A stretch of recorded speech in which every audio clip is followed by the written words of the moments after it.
नमस्कार, स्वागत है आपका एनवीरा ऑनलाइन क्लासेस पर। मैं जितेंद्र सैनी आपको बायोलॉजी के जो क्लास 10th के चैप्टर्स है उनको आज आगे कंटिन्यू करूंगा।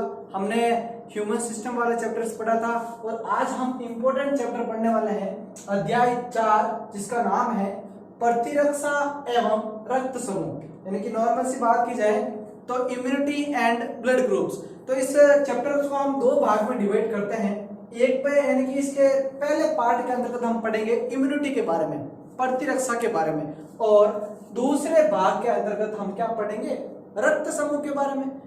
प्रतिरक्षा एवं रक्त समूह के बारे में जानकारी लेंगे, लेकिन इससे पहले अपने को पता होना चाहिए कि प्रतिरक्षा होती क्या है और अपने शरीर के अंतर्गत किस प्रकार किन किन वेज के थ्रू अपने बॉडी के अंदर इम्यूनिटी इंक्रीज होती है और किन की वजह से कुछ ऐसे फैक्टर्स होंगे उनकी वजह से इम्यूनिटी क्या हो जाएगी, डिक्रीज हो जाती है।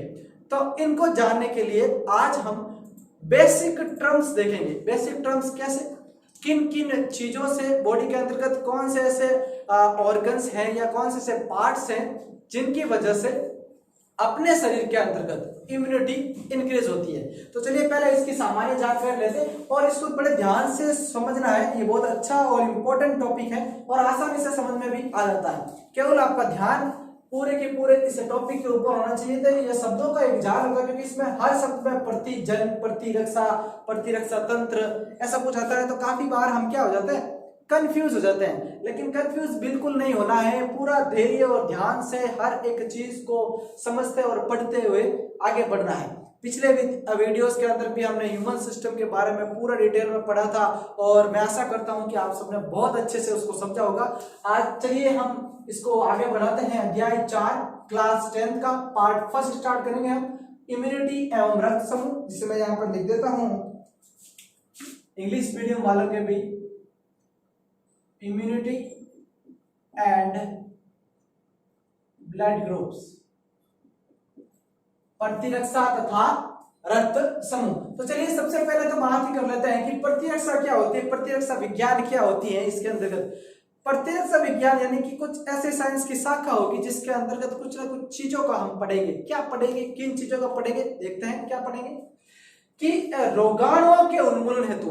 पहले तो अब रोगाणुओं की बात आ गई है तो आप अपने ऊपर देखिए और महसूस कीजिएगा कि आपने अपने जीवन की किसी न किसी अवस्था के दौरान अपने शरीर के अंदर कुछ न कुछ रोग कारक जनकों का या रोगाणुओं का या रोग होते हुए का अनुभव अवश्य किया होगा। यानी कि आपके शरीर के अंतर्गत नॉर्मल सा किसी न किसी वे के थ्रू बॉडी के अंतर्गत छोटी छोटी बीमारियां हो जाती हैं और कुछ बीमारियां आसानी से थोड़े समय पश्चात बिना किसी बाह्य यानी कि बाह्य पदार्थों के सेवन से, या हम बोल सकते हैं अपनी भाषा में बिना किसी मेडिसिन के या बिना किसी मेडिकल इक्विपमेंट के अपने अंदर अपने आप उनका क्या हो जाता है, निवारण हो जाता है। तो आपने कभी सोचा है कि ऐसा क्यों होता है?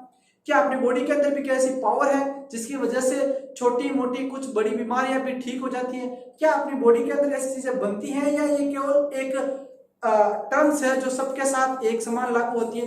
ये कुछ ना कुछ विचार आपको अवश्य आए होंगे। इन्हीं के बारे में जानने के लिए प्रतिरक्षा विज्ञान को हम पढ़ते हैं। तो देखते हैं कि रोगाणुओं के उन्मूलन यानी कि जो रोग होते हैं उनके उन्मूलन हेतु शरीर में होने वाली क्रियाएं, यानी कि जो रोग होते हैं उनके उन्मूलन हेतु शरीर के अंदर होने वाली जो क्रियाएं होती हैं तथा संबंधित तंत्र के अध्ययन को। कैसे, आप देखो इसको समझिएगा कि मैं यहाँ पर बात कर रहा हूं फॉर एग्जांपल आपके चेस्ट की, ठीक है, नॉर्मल से चेस्ट की बात कर रहा हूं मैं। यहाँ पर आपके डायग्राम बनाता हूं लंग्स वगैरह का, नॉर्मल से इसको समझने का प्रयास कीजिएगा। ये हमने कुछ लंग्स के डायग्राम बनाया, ठीक है। अब ये क्या कह रहा है कि रोगाणुओं के उन्मूलन हेतु शरीर में होने वाली क्रियाओं तथा संबंधित तंत्र का अध्ययन। देखिए पहले तो संबंधित तंत्र कैसा, उससे रिलेटेड सिस्टम कौन सा। फॉर एग्जांपल कोई भी डिजीज हुई है, आपको गले के अंदर खराश आ रही है, सांस लेने में तकलीफ हो रही है, खांसी आ रही है, ऐसे कुछ लक्षण आपने दैनिक जीवन में अवश्य सुने होंगे। तो उसका संबंधित तंत्र, पहले तो उसके बारे में जाना, संबंधित तंत्र कौन सा है, सिस्टम कौन सा है। तो पता चल गया कि इसका सिस्टम है श्वसन तंत्र। कौन सा? श्वसन तंत्र से रिलेटेड वो क्या है, बीमारी है, यानी कि रेस्पिरेटरी सिस्टम। रेस्पिरेटरी सिस्टम, उससे रिलेटेड बीमारी है। फिर क्या है, होने वाली क्रियाएं।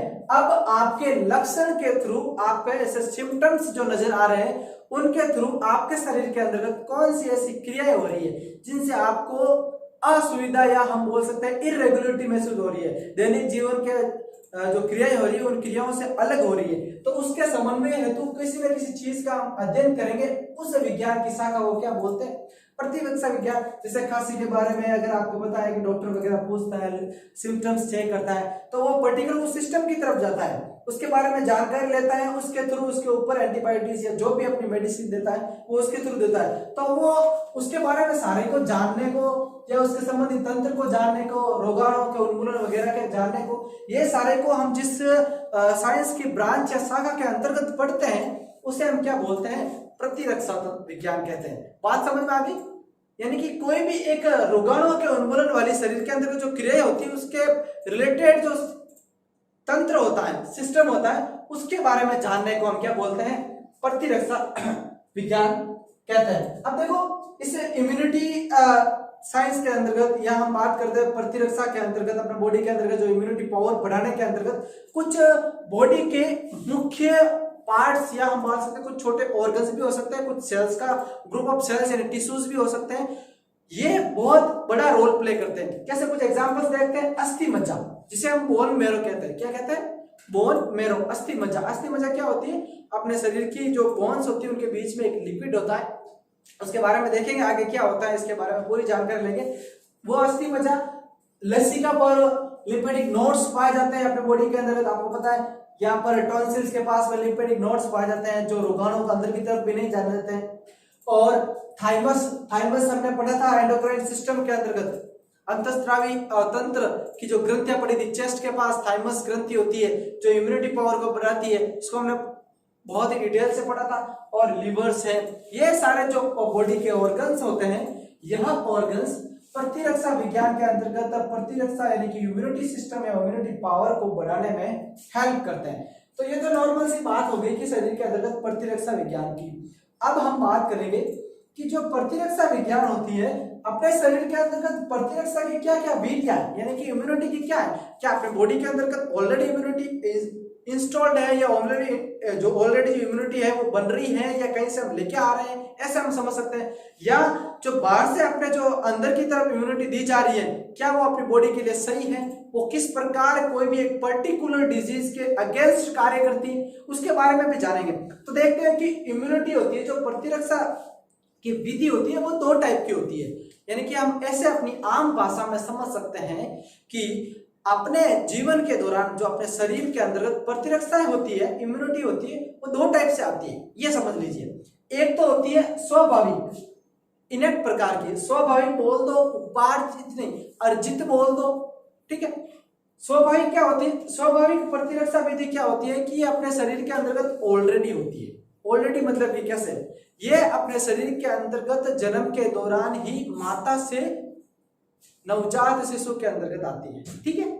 और ये जो स्वाभाविक प्रतिरक्षा विधि है, यह विधि सभी प्रकार की रोग के लिए एक ही समान कार्य करती है। चाहे आपको सामान्य फ्लू हो गया हो, नॉर्मल सा जुकाम हो गया हो, फीवर हो गया हो, कुछ मांस का जमा होना, कोशिकाओं का समूह बढ़ जाना, सूजन आना, तो स्वाभाविक प्रतिरक्षा विधि क्या होती है, यह विधि इसके अंतर्गत जो अपनी बॉडी के अंतर्गत जो हमें उपार्जित अपने बॉडी के अंतर्गत जो प्रतिरक्षा है, वह प्रतिरक्षा सभी प्रकार के रोगों के लिए समान प्रकार का क्या करती है, एक्ट करती है या उनके प्रति प्रतिक्रिया करती है। वो पर्टिकुलर स्पेसिफिक डिजीज या स्पेसिफिक एंटीजन के विरुद्ध नहीं करती है, ना कोई भी रोग कारक अपने बॉडी के अंदर बाह्य एंटीजन आ गया है तो उसके विरुद्ध नहीं करती है। वो उसके अंतर्गत अपनी बॉडी के अंतर्गत कुछ ऐसी चीजें पाई जाती हैं, कुछ ऐसे हम बोल सकते हैं कि कुछ ऐसे इनहिबिटर या निषेधक पाए जाते हैं, अवरोधक पाए जाते हैं, बॉडी के कुछ ऐसे ऑर्गन्स से रोल प्ले करते हैं। तो वो क्या होते हैं वो देखते हैं। सबसे पहले बात करें स्वाभाविक के अंतर्गत भौतिक अवरोधक आते हैं। भौतिक अवरोधक कैसे कि मैं बात करूं कि अपने शरीर के अंतर्गत भौतिक अवरोधक जैसे कि बॉडी के अंतर्गत जो मुख्य रूप से रोग कारणों या रोगाणु किस प्रकार एंटर करेंगे कि श्वास द्वारा, वायु द्वारा सबसे अधिक चांस होता है कि रोगाणु है जो अपने शरीर के अंतर्गत प्रवेश कर जाए। तो उसके अंदर अपने शरीर की जो नासिका होती है, नोस्ट्रिल्स होती है, नासिका के अंतर्गत सीलिया पाए जाते हैं, सीलिया एंड रोम यानी कि हेयर लाइक स्ट्रक्चर्स पाई जाती है, श्लेष्म पाया जाता है, जिसकी वजह से लगभग 80% हवा के साथ आने वाले रोगाणुओं को रोक लिया जाता है। तो यह भौतिक अवरोधक के तौर पर कार्य करते हैं। दूसरा है रासायनिक अवरोधक। क्या होता है? रासायनिक अवरोधक। अब रासायनिक अवरोधक क्या होता है?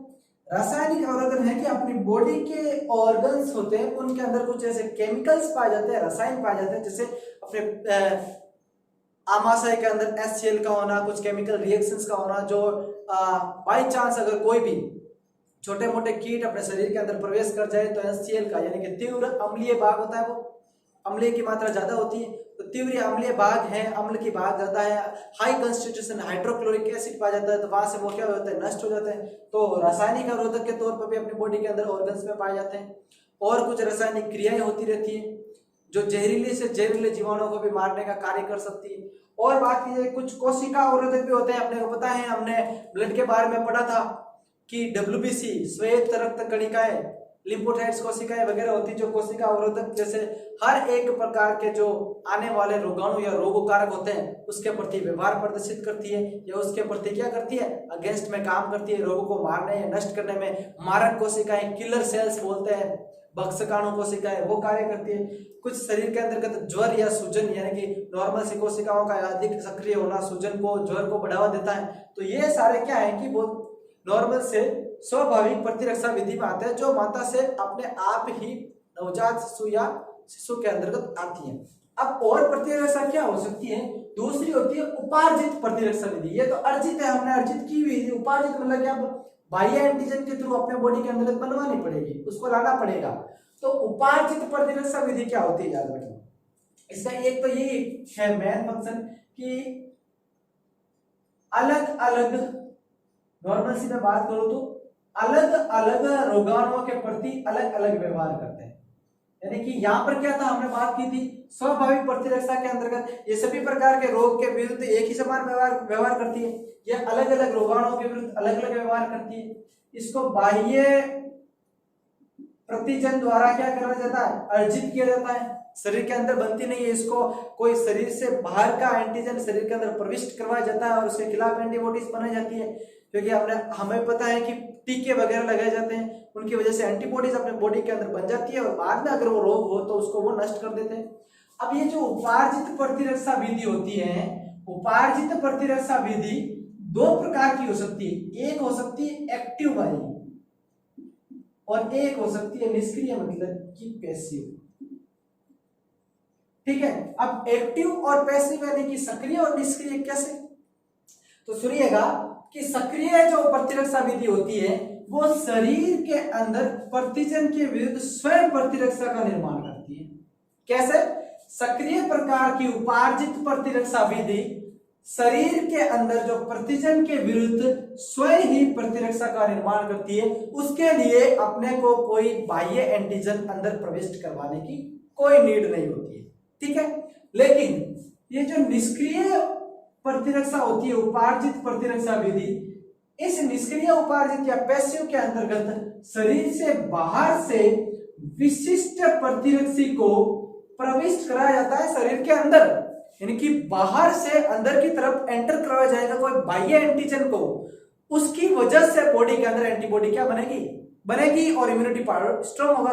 उसके लिए अपने को टीके दिए जाते हैं। एग्जाम्पल मैं लिखूं यहाँ पर तो डिप्थीरिया का टीका है, टिटनेस के टीके लगाए जाते हैं। ये सारे क्या है, पैसिव इम्यूनिटीज होती है। कौन सी? उपार्जित वाली, जो अपने को बाह्य एंटीजन को बॉडी के अंदर एंटर करवा के बनवाई या उनको निर्माण किया जाता है।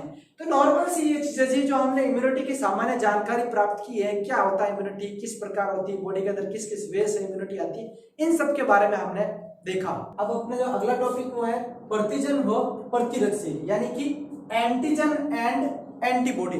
देखो हमने जो पहले पढ़ा है वो पढ़ा है इम्यूनिटी के बारे में, कि अपनी बॉडी के अंतर्गत हमें किन किन वे से इम्यूनिटी मिलती है, कैसे अपनी इम्यूनिटी पावर बढ़ती है और किन की वजह से इम्यूनिटी पावर बढ़ाने में कौन कौन से फैक्टर काम करते हैं। अगर इम्यूनिटी नहीं हो तो हम कैसे उसको अपनी बॉडी के अंदर एंटर करवाएंगे या बनवाएंगे या प्रोडक्शन बढ़ाएंगे, या कोई ऐसा वे है जिसकी वजह से इम्यूनिटी को स्टेबल रखा जा सकता है। इनके बारे में हमने पढ़ा। अब अपना जो टॉपिक है वो है एंटीजन क्या होते हैं और एंटीबॉडीज क्या होती है। इन दोनों वर्ड को लेकर बहुत कंफ्यूजन होती है, क्योंकि इनके आप में प्रतिजन प्रतिरक्षा ऐसा कुछ होता है, दिमाग के अंदर काफी बार कंफ्यूजन पैदा कर लेता है। इनको समझने का एक आसान तरीका देखो, मैंने दोनों तरफ, एक तरफ प्रतिजन के बारे में और दूसरी तरफ प्रतिरक्षा के बारे में, यानी कि एंटीजन के बारे में और एंटीबॉडी के बारे में लिखा है।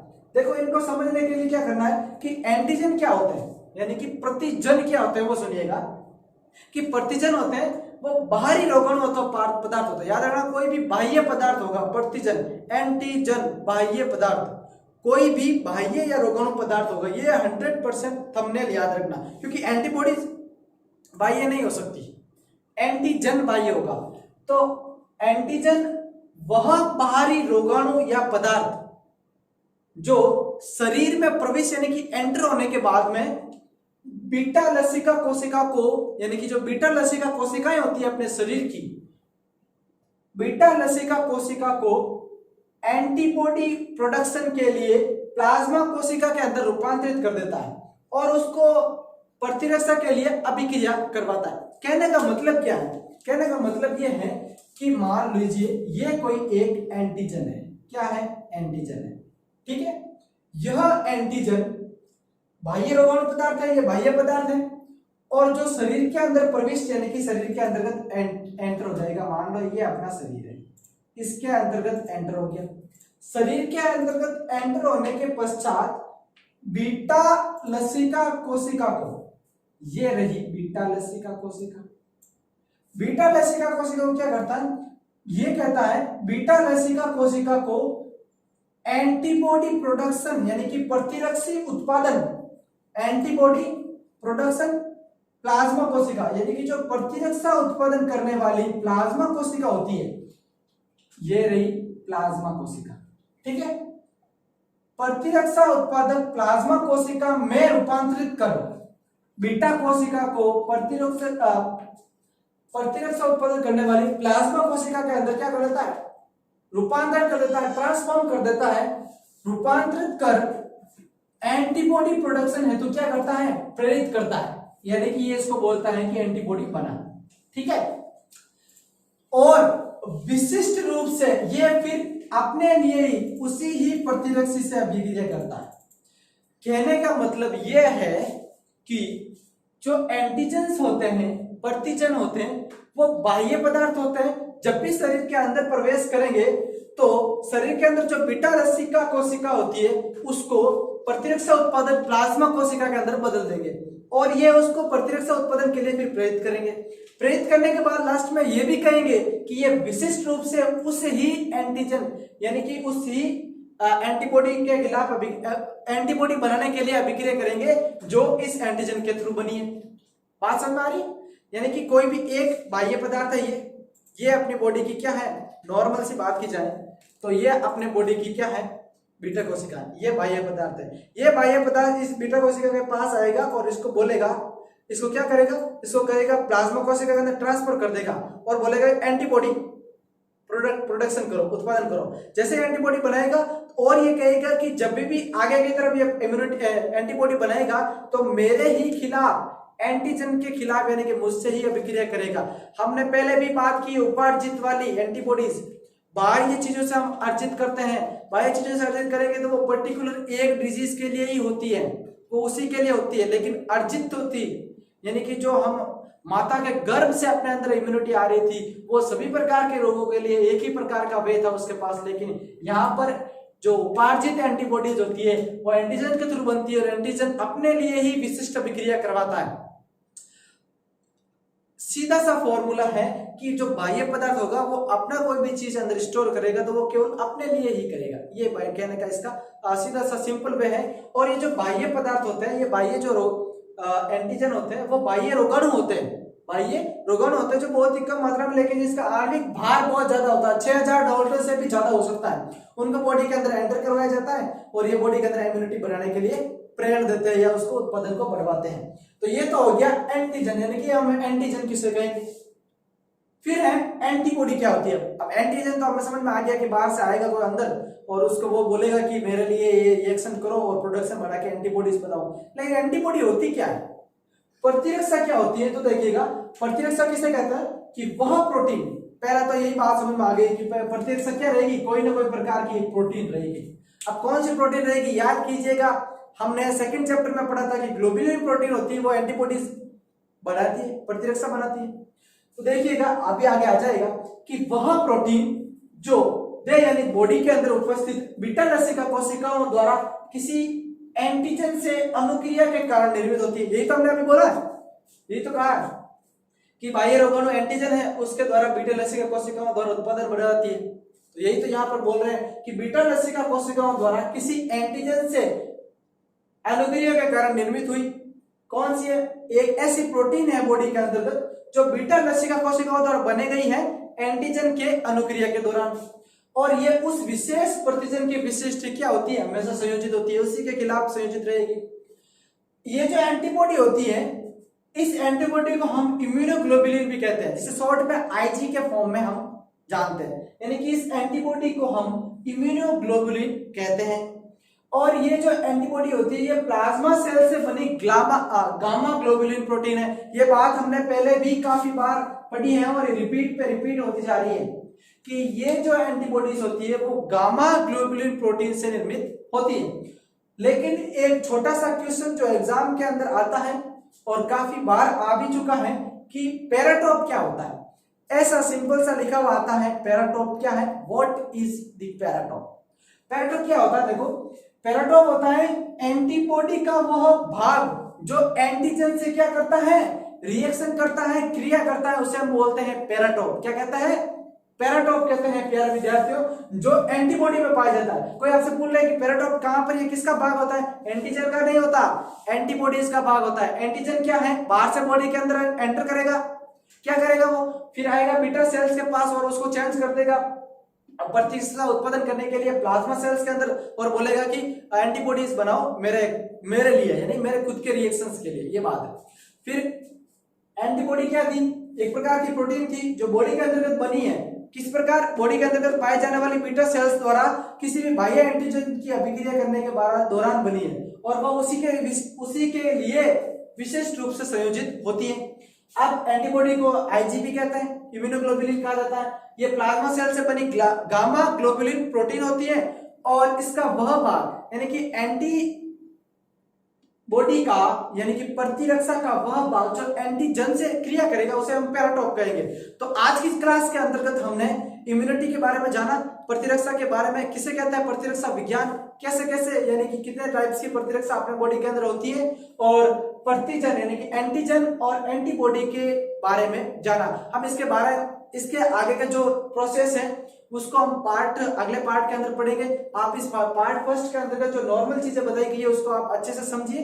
पार्ट सेकंड के अंतर्गत हम एंटीजन और एंटीबॉडीज के आगे कैसे रिएक्शंस होती है, किस प्रकार वो डिजीज के खिलाफ या उसके अगेंस्ट है जो रिएक्शन करके उसको डीएक्टिवेट करते हैं, रोगाणुओं को नष्ट करते हैं, भक्षण करते हैं, उसके बारे में जानेंगे। तब तक के लिए धन्यवाद।